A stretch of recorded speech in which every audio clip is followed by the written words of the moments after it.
My sister Ray, who is 42 years old, was trying to have a child for a long time but struggled with infertility. After years of trying and money spent on fertility clinics, she finally had a miracle baby, Sue, who is now 12 years old. Since Ray and her husband view Sue's existence as a miracle, they treat her as one. From the time she could vocalize her wants, she got everything she wanted. As a result, Sue is kind of a nightmare. Whenever our family gets together, we have to do whatever she wants. We have to eat whatever she wants to eat, watch whatever movies she wants to watch, and we can't do anything outside, even though the rest of the family loves the outdoors, because Sue hates nature and will literally scream if she gets so much as a speck of dirt on her shoe. We had to stop doing Christmas together because she would throw tantrums if my kids got something she wanted. I keep telling Ray that she is only setting Sue up for failure by spoiling her. Sue has no friends at her school because she doesn't understand that other kids aren't going to give her whatever she wants because they don't see her as a miracle the way her parents do. She also has a bunch of mannerisms that other kids that age grew out of years ago. She still picks her nose in public, still whines and whimpers when things don't go her way, still shops at Justice, and still believes in Santa and the Easter Bunny. Ray won't listen to me and says I should let kids be kids, ignoring the fact that Sue will be a teenager soon. Last weekend, we were all gathered at my parents' house, and Sue was writing a letter to Santa like she did every year. Of course, it was pages and pages long with a list of the most outrageous things a 12-year-old could think of. I wasn't planning on saying anything. I never do. But one day, while Ray was away, Sue and my son Finn, who is 9 years old, came running to me. Sue clearly had been crying, and Finn looked rather smug. They both asked me if Santa was real. Normally, Sue would never ask me to resolve issues. But her parents weren't there, and I wasn't going to coddle her the way her parents did. I said Santa wasn't real. The minute Ray got home, Sue ran to her crying and screaming that I told her Santa wasn't real. Ray tried to calm her down and told her of course Santa was real, and I was lying.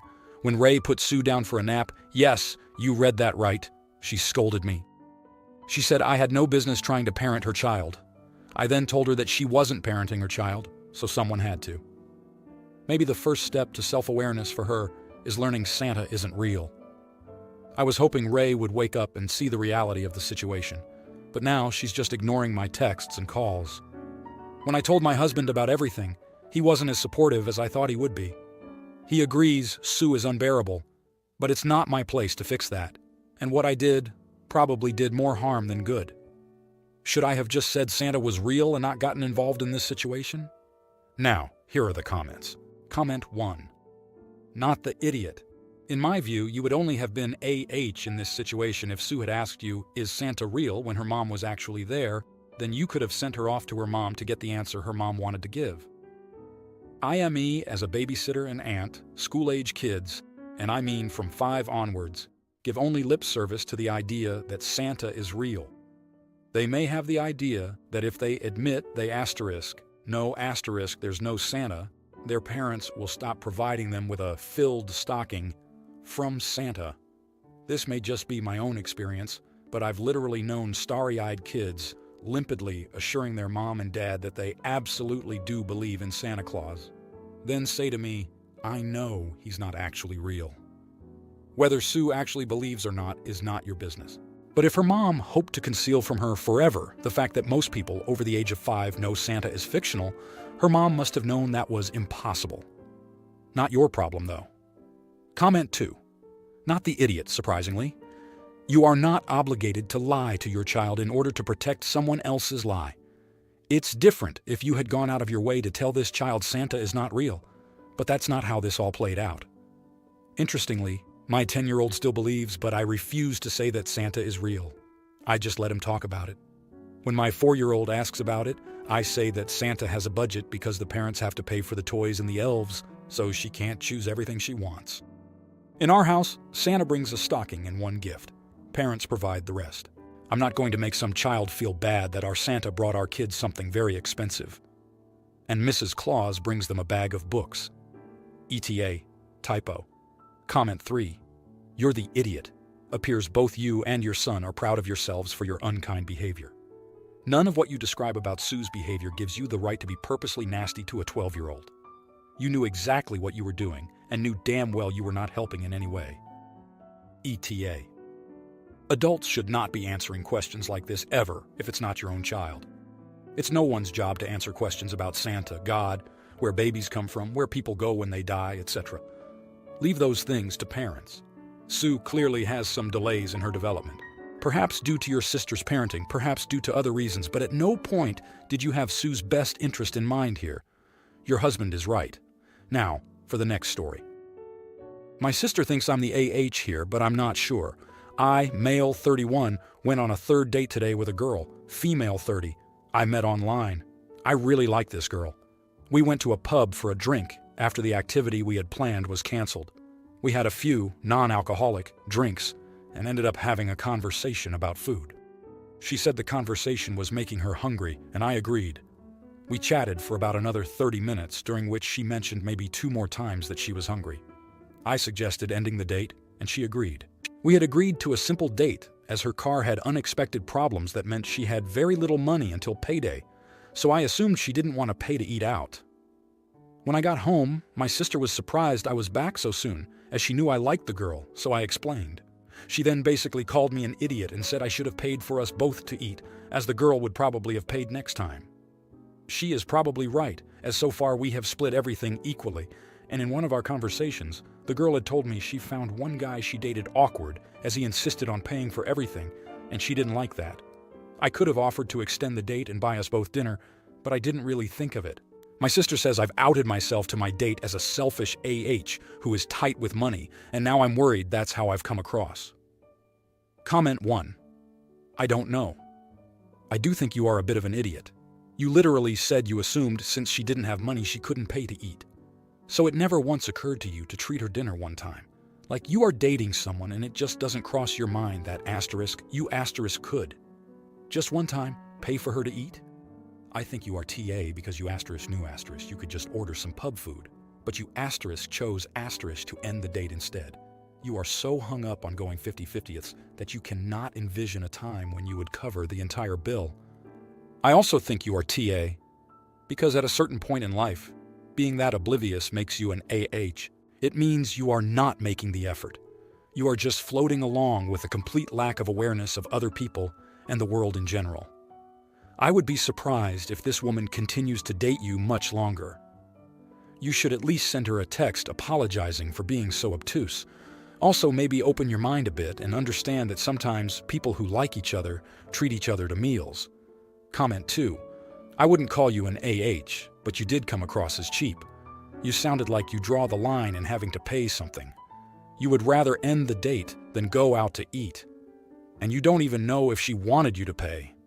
Maybe she saved a bit for food. She just wanted you to suggest for you both to eat something. Instead, you just said, okay, let's end the date and you can go eat. That is a whole bucket of cold water in the head. She probably thinks you are cheap or that you are not interested or both. If you like her, make it right ASAP. Comment 3. You're the idiot. If you have the means, she mentioned 3 times that she was hungry. You knew she was short on funds. You say you like her and you'd like to keep dating her. Why not say, how about we get something to eat? My treat this time, you can get the next time. Or, if you don't have the means, sorry, wish I was in a position to offer you dinner, but I'm strapped. Now for the next story. So, recently my aunt, 41 years old, and her son, 13 years old, came home to my country from Sweden. We have a spare room where my dresses are hung since my room is a little small. They're sort of hidden away on a rack in the corner, so you have to pull them out to see them. My aunt and my cousin were going to sleep in there, which I didn't have a problem with. He's mentally handicapped, I don't really know what it is, and practically acts like a 7-year-old, which is a little annoying, but I don't blame him or anything. When I woke up in the morning, it was really hot and everyone was downstairs, so I walked into the spare room to find a dress, only to find practically every single one with cuts and parts on the floor. I basically freaked out and instantly knew who it was since my aunt and mom wouldn't do something like that. I stormed downstairs and screamed at him, which attracted my aunt and mom to come immediately. I couldn't be calmed down at all since I bought most of the dresses with my own money. He started crying and my aunt hugged him, trying to console him, while my mom started yelling at me for making him cry. He even admitted to it after a while, and even then they consoled him. My mom offered to pay for some, but it's only enough for like 10 dresses, and I had over 30. Besides, I can't find some of my favorites since we're getting closer to winter, and the fact that I was proud that I paid for them myself. Some of my family, including my mom and aunt, are all telling me I'm in the wrong and to apologize to him, but I really don't think I'm wrong. Am I the idiot? Some context. I am a 16-year-old CIS woman and haven't seen my aunt and cousin for a little over 2 years. We have a shared desk besides the dresses that have a few scissors here and there. We, my mom and I, forgot about them when they came, so we didn't hide anything away. Now, here are the comments. Comment 1. Dear Mom and Aunt, if my cousin is incapable of bearing responsibility for his behavior, then he is incapable of being left alone without parental supervision. As the adults in the situation, it is your responsibility to fully replace the property that was lost when you left someone unsupervised who you know should not be left alone. Here is a list of what was lost along with a total price. If they complain about the price, you can remind them how many hours of your life you worked for that money. Comment 2. Cut up her clothes. See how she likes it. I know you can't do that. I am a little grumpy. There is no way she didn't see this happen. If she claims she didn't, then she is neglectful as a parent. He obviously had access to something sharp. Your aunt should pay for the dresses. Ask your mother how she would like all her clothes cut up. Then hand your cousin a scissor and show him to her closet. Yep, still grumpy. So sorry your dresses were ruined. That was so preventable and horrible. Comment 3. Practically acts like a 7-year-old asterisk. Even a 7-year-old wouldn't do such a thing. And if he's prone to destroying things, your aunt shouldn't have left him out of her sight. So you are probably barking up the wrong tree. Make your aunt pay for your dresses. All of them. How long did she leave him unsupervised for him to destroy all your dresses? Not the idiot. Now, for the next story. My ex and I were together for 9 years, and we had a son who was 3 when I learned my ex got another woman pregnant. I filed for divorce right away, and he moved in with his other woman. Right after the birth of my ex's daughter, the other woman disappeared off the face of the earth. My ex's sister told me that the other woman hadn't wanted a baby, and it was suspected she moved back to the UK, where she was originally from, but none of them knew for sure. Ex and I have equal parenting time with our son. We are supposed to split the cost of things, but I normally pay more because he's unable to provide everything. The judge ruled no child support because we technically make the same. It's just he has an extra mouth to feed. Our son is now 8, and ex's daughter is 5. My ex has expressed concerns a few times about how much more our son has. Our son wanted to do extracurricular activities, so I pay for those. I also make sure he has all he needs for school, while my ex struggles to provide for his daughter the way our son is provided for. Ex wanted us to work together so both kids can be equally looked after. And I told ex it is not my job to ensure his daughter is provided for. I told him he has 2 kids to provide for while I have 1, and that is his fault, not mine. He argued that I should be thinking of the kids, who are innocent, when I make this decision, and I said no. Ex raised even more concerns after the kids went back to school, his daughter going to elementary school for the first time, and his daughter had fewer school supplies than our son, and he said I didn't send them to his house. Son kept them on him since he was with me the first day of school. He said his daughter noticed her brother had cooler stuff and was upset. He also said his daughter had to dip into some class supplies while our son had more than enough. He mentioned their school bags having way different quality, etc. And he said this is going to make his daughter's life much harder in the future because she won't understand why. I didn't care about his concerns and reminded him again that I am not responsible for his daughter in any way. He went off on me and said I was being a shitty person, dismissing his concerns, and he said we are meant to work these things out together. Am I the idiot? Now, here are the comments. Comment 1. Not the idiot. Lots of exes with kids up in this am I the idiot round. But let's be clear.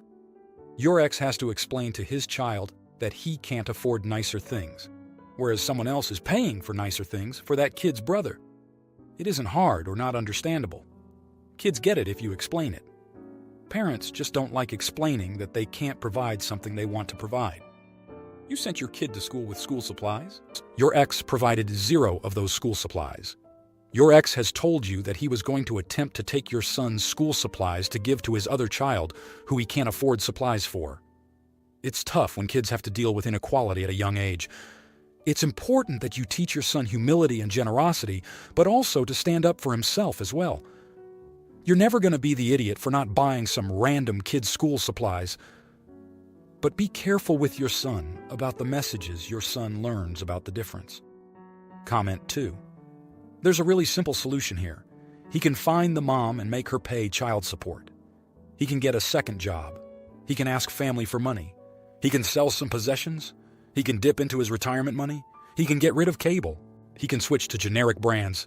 He can learn how to count cards in Vegas. He can start an Etsy store.